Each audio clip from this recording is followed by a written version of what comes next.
ঈশ্বরকে চিনতে হলে, জানতে হলে তার সাথে চলতে হবে। তবেই ঈশ্বর আপনার ওপরে নিজেকে প্রকট করবেন। আমরা কখনো অচেনা ব্যক্তিকে নিজের সম্পর্কে বলতে চাই না।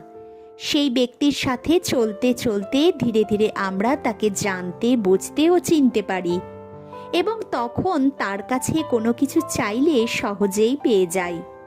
পুরাতন নিয়মে অনেকেই ঈশ্বরের স্বরূপ উদ্ঘাটন করেছেন।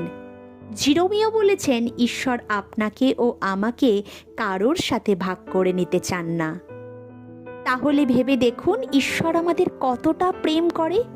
কারণ আমরা আমাদের খুব ঘনিষ্ঠ এবং প্রিয় ব্যক্তি বা বস্তুকে কারোর সাথে ভাগ করে নিতে চাই না।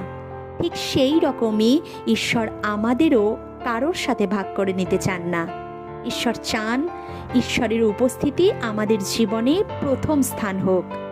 জিহিজকেল বলেছেন, ঈশ্বর উত্তম মেষপালক। মসি বলেছেন, ঈশ্বর পরম দয়ালু। কারণ ইসরায়েলিদের অবাধ্যতা 40 বছর সহ্য করেও তিনি দয়া দেখিয়েছেন। তবে প্রভু যিশু হল ঈশ্বরের অন্তিম প্রকাশন।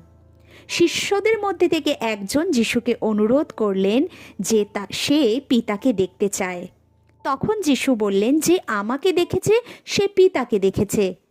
তাই বাক্য বলে, যা অনেকে খুঁজেছে কিন্তু অনেকে তা পায়নি, তবে আমি ও আপনি না চাইতেও ঈশ্বর সুযোগ দিয়েছে তাকে জানার। তাই আগে চেনা ও চেনার আগে তার সাথে চলা আবশ্যক। ভিডিওটি ভালো লাগলে একটি লাইক, কমেন্ট ও সাবস্ক্রাইব অবশ্যই করবেন। জয় যিশু।